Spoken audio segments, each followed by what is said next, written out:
रात के करीब 2 बजे थे। पूरे गांव में सन्नाटा पसरा हुआ था।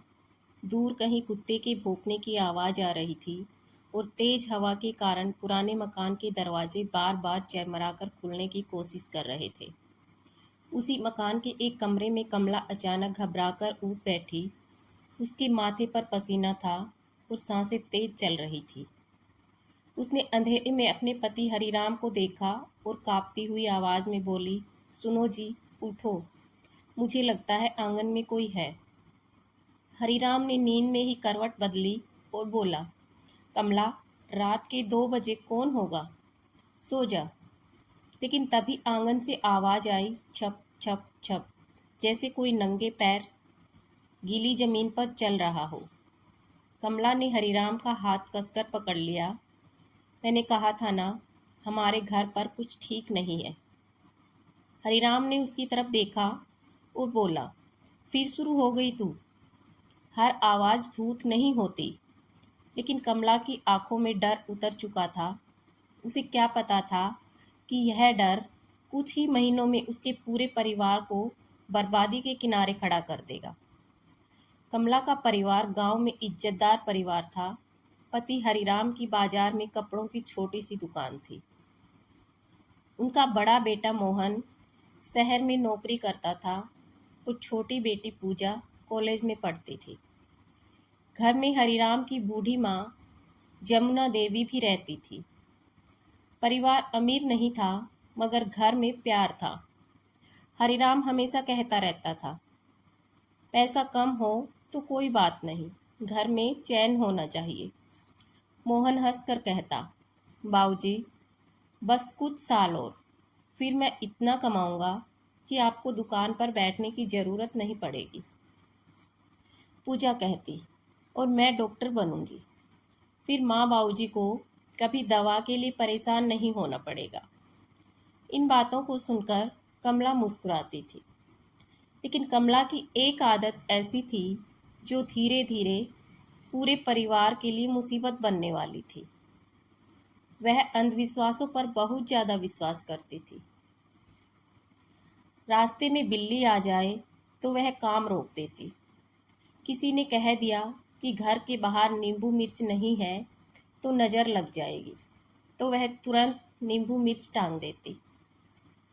रात में कोई आवाज़ सुनाई दे जाए तो उसे लगता कि कोई अदृश्य शक्ति घर के आसपास घूम रही है।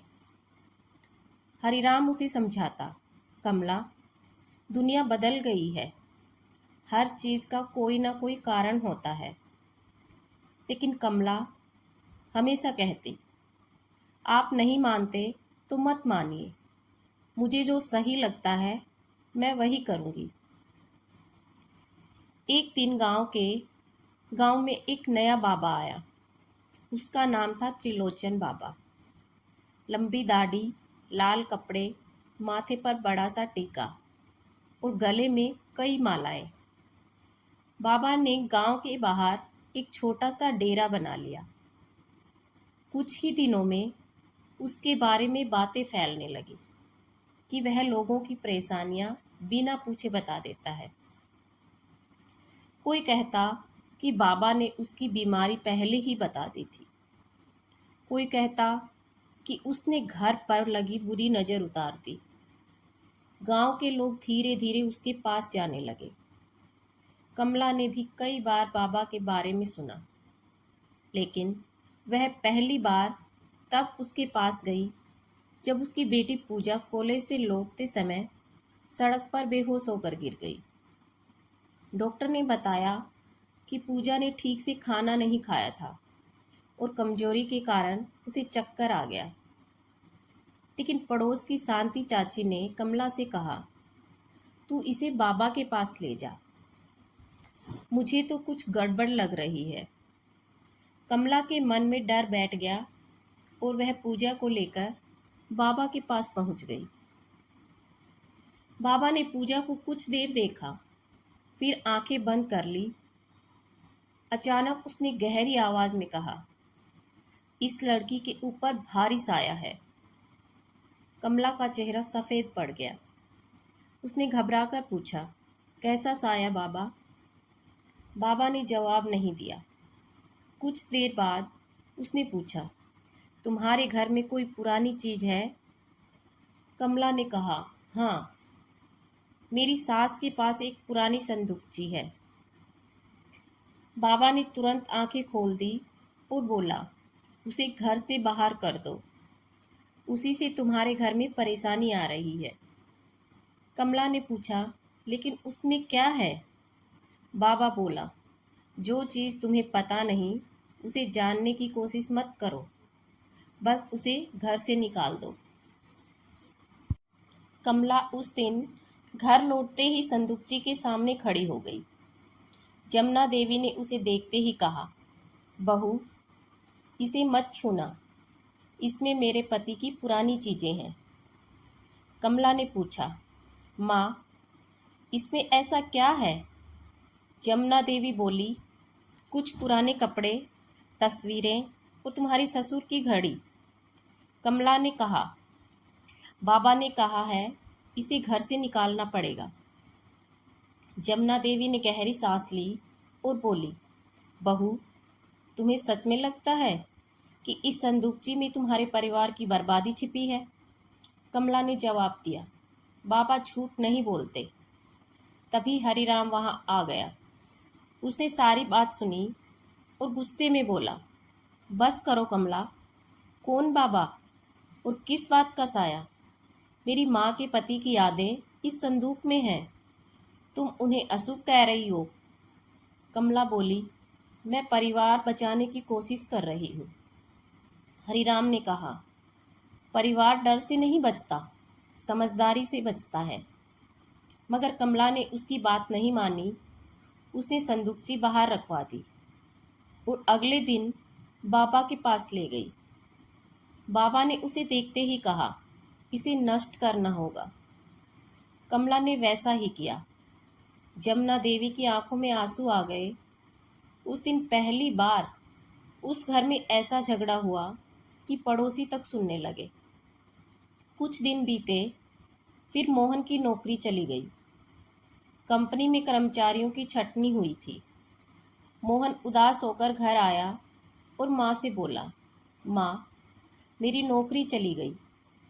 कमला ने तुरंत कहा, मैंने कहा था ना, बाबा सही कह रहे हैं। मोहन ने पूछा, किस बारे में? कमला बोली, हमारे घर पर बुरी शक्ति है। मोहन ने माथे पर हाथ रख लिया। उसने समझाया, माँ, कंपनी ने नौकरी से निकाला है, इसका भूत प्रेत से क्या लेना देना? लेकिन कमला ने उसकी एक बात नहीं मानी। उसी शाम वह फिर बाबा के पास पहुंची। बाबा ने कहा, समस्या खत्म नहीं हुई है, घर की शांति के लिए विशेष पूजा करनी होगी। कमला ने पूछा, कितने पैसे लगेंगे? बाबा मुस्कुराया और बोला, जब परिवार बचाने की बात हो तो पैसे नहीं गिने जाते। कमला ने अपनी बचत निकाल दी। पूजा हुई। कुछ दिनों तक सब ठीक रहा। फिर पूजा की परीक्षा खराब हो गई। कमला फिर बाबा के पास गई। इस बार बाबा ने कहा, किसी अपने की नज़र लगी है। कमला ने पूछा, किसकी? बाबा कुछ देर चुप रहा और फिर बोला, जिस पर तुम सबसे ज़्यादा भरोसा करती हो, उसी से सावधान रहना। कमला के दिमाग में सबसे पहले अपनी सास जमुना देवी का नाम आया। उस दिन से कमला का व्यवहार बदल गया। वह जमुना देवी से दूरी बनाने लगी, खाने में अलग बैठने लगी, उनके हाथ की बनी चीज़ें खाने से बचने लगी। एक दिन उसने हरिराम से कहा, माँ को कुछ दिनों के लिए उनकी बेटी के घर भेज देते हैं। हरिराम ने गुस्से में कहा, तुम्हारा दिमाग खराब हो गया है, मेरी माँ को घर से निकालोगी? कमला बोली, मैं अपने परिवार को बचा रही हूँ। जमुना देवी सब सुन रही थी। उन्होंने धीरे से कहा, बेटा, अगर मेरे जाने से घर में शांति आती है तो मैं चली जाऊंगी। हरिराम की आंखें भर आई। मगर जमुना देवी अपनी बेटी के घर चली गई। घर में एक सदस्य कम हो गया। मोहन को यह सब बिल्कुल अच्छा नहीं लगा। उसने माँ से कहा, माँ, बाबा तुम्हें डरा रहा है। कमला भड़क गई। बाबा के बारे में एक शब्द मत बोलना। मोहन ने कहा, अगर वो सच में इतने शक्तिशाली हैं तो हर समस्या के लिए पैसे क्यों लेते हैं? कमला ने पहली बार बेटे पर हाथ उठा दिया। चुप हो जा। मोहन कुछ नहीं बोला, मगर उस दिन उसके दिल में बहुत कुछ टूट गया। अब कमला के लिए हर छोटी घटना किसी अशुभ संकेत जैसी थी। घर का शीशा टूट गया तो वह डर गई। दुकान में ग्राहक कम आए तो उसे लगा किसी ने नज़र लगा दी। पूजा को बुखार आया तो वह बाबा के पास भागी। हरिराम उसे रोकता, मगर वह नहीं रुकती। बाबा हर बार एक नई पूजा बताता और हर पूजा के साथ नई रकम मांगता। धीरे धीरे कमला की सारी बचत खत्म हो गई। फिर उसने अपने जेवर बेच दिए। जब हरिराम को पता चला तो वह सन्न रह गया। उसने पूछा, मेरी माँ के गहने भी बेच दिए? कमला बोली, बाबा ने कहा है कि आखिरी पूजा के बाद सब ठीक हो जाएगा। हरिराम की आंखों में आंसू आ गए। उसने कहा, अब हमारे पास बचा ही क्या है? कमला ने कहा, हमारा परिवार। हरिराम ने दुखी होकर जवाब दिया, वो भी तू ही तोड़ रही है। मोहन ने तय किया कि अब वह बाबा का सच सामने लाएगा। एक रात वह बाबा के डेरे के पास गया। उसने देखा कि बाबा दो आदमियों के साथ बैठा था। वे गांव के लोगों के बारे में बातें कर रहे थे। एक आदमी बोला, अगले हफ्ते शर्मा के घर जाना है, उनकी बहू बहुत डरती है। दूसरा हंसा और बोला, और कमला? बाबा ने कहा, उसकी चिंता मत करो, वो खुद हमारे पास आती है। मोहन के होश उड़ गए। उसने मोबाइल निकालकर उनकी बातें रिकॉर्ड कर ली। लेकिन तभी किसी की नज़र उस पर पड़ गई। मोहन वहाँ से भागा और किसी तरह घर पहुँचा। उसने माँ को रिकॉर्डिंग सुनाई। कमला कुछ पल के लिए चुप रही। उसके चेहरे पर डर साफ दिखाई दे रहा था। मगर फिर उसने कहा, ये नकली आवाज़ भी तो हो सकती है। मोहन चिल्लाया, माँ, तुम कब समझोगी? वो तुम्हारे डर से पैसे कमा रहा है। कमला बोली, बाबा ऐसा नहीं कर सकते। मोहन ने कहा, तुम्हें अब सच दिखाई नहीं दे रहा, क्योंकि तुम डर को सच मान चुकी हो। कुछ ही दिनों बाद एक भयानक हादसा हुआ। हरिराम दुकान से घर लौट रहा था। रास्ते में एक तेज रफ्तार ट्रक ने उसकी बाइक को टक्कर मार दी। वह सड़क पर गिर पड़ा। लोगों ने उसे अस्पताल पहुंचाया। जब कमला को खबर मिली तो वह भागती हुई अस्पताल पहुंची। डॉक्टर ने कहा, चोट गंभीर है, तुरंत ऑपरेशन करना होगा। डॉक्टर ने खर्च बताया। कमला के पैरों तले जमीन खिसक गई। उसके पास पैसे नहीं थे। मोहन ने अपनी बची हुई रकम निकालकर कहा, माँ, पापा का इलाज पहले होगा, बाकी बाद में देखेंगे। लेकिन कमला के मन में फिर वही डर जाग गया। वह अस्पताल से निकलकर बाबा के पास पहुंची। उसने रोते हुए कहा, बाबा, मेरे पति का एक्सीडेंट हो गया।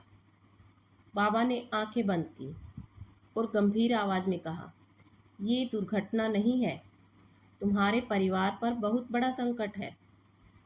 कमला ने पूछा, उन्हें कैसे बचाऊं? बाबा ने कहा, एक आखिरी अनुष्ठान होगा, लेकिन उसके लिए बड़ी रकम चाहिए। उसने इतनी बड़ी रकम बताई कि कमला के पास कोई इंतजाम नहीं था।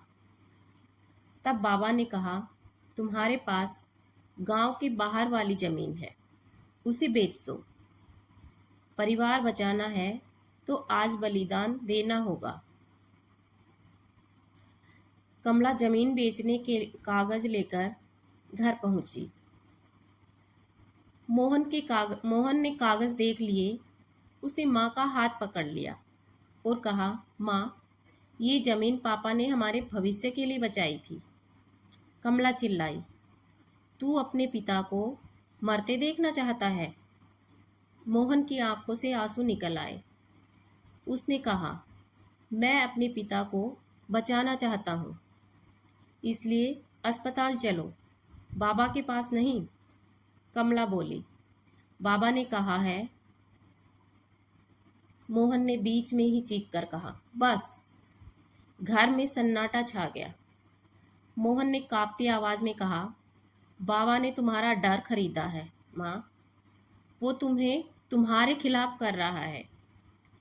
अगर आज हमने पापा का इलाज नहीं कराया और उन्हें कुछ हो गया तो इसका जिम्मेदार कोई भूत नहीं होगा, हम होंगे।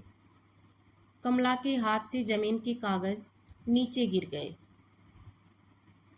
दोनों अस्पताल पहुंचे। हरिराम का ऑपरेशन शुरू हो चुका था। कमला अस्पताल के बाहर बैठी भगवान से प्रार्थना कर रही थी। कई घंटे बाद डॉक्टर बाहर आए और बोले, ऑपरेशन सफल रहा, अभी खतरा टल गया है। कमला ने आंखें बंद कर ली। उसके भीतर पहली बार एक सवाल उठा, अगर बाबा को सच में भविष्य दिखाई देता था तो उसने इलाज की बात क्यों नहीं कही? उसने पैसे अस्पताल में लगाने की बजाय अनुष्ठान के लिए क्यों मांगे? अगर वह परिवार बचाना चाहता था तो उसने परिवार को एक दूसरे से दूर क्यों किया? हरिराम धीरे धीरे ठीक होने लगा, लेकिन तब तक परिवार आर्थिक रूप से लगभग टूट चुका था। बचत खत्म थी, जेवर जा चुके थे, दुकान कई हफ्तों से बंद थी, पूजा की पढ़ाई रुक गई थी, मोहन पर कर्ज था। जमुना देवी पास वापस घर आ गई। उन्होंने कमला को देखकर कोई शिकायत नहीं की, बस उसके सर पर हाथ रखकर बोली, बहू, डर में इंसान गलतियां कर देता है। कमला फूट फूट कर रो पड़ी। उसने कहा, माँ, मैंने सब बर्बाद कर दिया। जमुना देवी बोली, सब नहीं, जब तक परिवार एक दूसरे का हाथ पकड़े है तब तक कुछ भी पूरी तरह खत्म नहीं हुआ। अगले दिन मोहन ने बाबा के खिलाफ पुलिस में शिकायत की। उसके पास रिकॉर्डिंग थी। धीरे धीरे गांव के दूसरे लोग भी सामने आने लगे। किसी ने बताया कि बाबा ने बीमारी के नाम पर उससे पैसे लिए थे। किसी ने बताया कि उनके घर में मौत का डर पैदा करके जमीन लिखवाने की कोशिश की थी। किसी ने कहा बाबा ने उसके बच्चे को लेकर ऐसी बातें कही कि पूरा परिवार महीनों तक डर में रहा। पुलिस ने जांच की तो पता चला कि बाबा का यही तरीका था। पहले वह लोगों की परेशानी समझता था, फिर उसी परेशानी को अंधविश्वास का नाम देता था और डर पैदा करता था। उसके बाद डर का इलाज बताकर पैसे वसूलता था। आखिरकार बाबा गिरफ्तार हो गया। बाबा के गिरफ्तार होने की खबर पूरे गांव में फैल गई। लोग उसके डेरे के सामने जमा हुए। जिस आदमी को कुछ महीने पहले लोग चमत्कारी समझते थे, आज उसी को पुलिस ले जा रही थी। कमला दूर खड़ी सब देख रही थी। उसकी आंखों में शर्म भी थी और राहत भी। उसने महसूस किया कि बाबा ने उसके परिवार को किसी जादू से नहीं तोड़ा था। उसने सिर्फ उसके डर का इस्तेमाल किया था। बाकी काम उसके अपने फैसलों ने कर दिया था। कई महीने बीत गए। हरिराम फिर से दुकान पर बैठने लगा। मोहन ने नई नौकरी शुरू कर दी। पूजा ने पढ़ाई दोबारा शुरू कर दी। परिवार की आर्थिक हालत अभी भी पहले जैसी नहीं थी, मगर धीरे धीरे जिंदगी पटरी पर आने लगी। एक शाम कमला आंगन में तुलसी के पास बैठी थी। उसके सामने दिया जल रहा था, हवा चल रही थी, लेकिन इस बार उसने घबराकर दिया नहीं ढका। वह शांत बैठी रही। हरिराम उसके पास आकर बैठ गया और बोला, अब डर नहीं लगता? कमला कुछ देर चुप रहने के बाद कहा, पहले मुझे लगता था कि मेरे परिवार को कोई अदृश्य शक्ति नुकसान पहुंचा रही है, इसलिए मैं हर बात का इलाज बाबा के पास ढूंढती रही। मुझे लगा मैं परिवार बचा रही हूँ, लेकिन असल में मैं अपने हाथों से परिवार को तोड़ रही थी। हरिराम ने उसका हाथ पकड़ लिया। कमला की आंखों में आंसू थे। काश मैंने उस दिन आपकी बात मान ली होती। हरिराम ने कहा, गलती सबसे होती है, जरूरी ये है गलती समझ आने के बाद इंसान वापस सही रास्ते पर आए। तभी पूजा और मोहन भी वहां आ गए। पूजा ने माँ के कंधे पर सर रख लिया। माँ, अब सब ठीक हो जाएगा। कमला ने बेटी को गले लगा लिया। फिर उसने घर के दरवाजे की तरफ देखा। वहां एक पुराना तावीज़ लटका हुआ था, जिसे उसने कभी परिवार की सुरक्षा के लिए लगाया था। उसने उसे उतारा और कुछ पल अपनी हथेली में देखा, फिर उसे कूड़ेदान में डाल दिया। मोहन ने पूछा, माँ, अब इसे क्यों उतार दिया? कमला ने हल्की सी मुस्कान के साथ कहा, क्योंकि अब मुझे समझ आ गया है कि मेरे परिवार की रक्षा किसी ताबीज़ ने नहीं करनी थी। वह अपने पति, बेटे, बेटी और सास की तरफ देखने लगी। हमने एक दूसरे की करनी थी। कुछ पल के लिए सब चुप रहे। फिर हरिराम मुस्कुराया। उसी रात कई महीनों बाद उस घर में ऐसा सुकून था जैसा पहले हुआ करता था। न कोई डर, न किसी बाबा की जरूरत, न किसी अनजानी शक्ति का भय। बस एक परिवार था जो टूटते टूटते बच गया था। और कमला ने उस दिन एक बात हमेशा के लिए अपने दिल में बसा ली थी।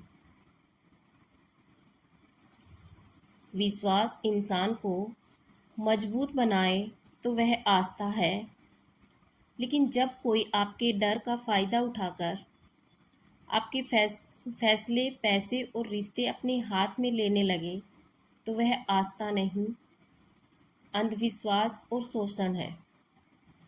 कभी कभी परिवार किसी भूत या बुरी शक्ति से नहीं टूटता। परिवार तब टूटता है जब डर इंसान की सोच पर कब्जा कर लेता है।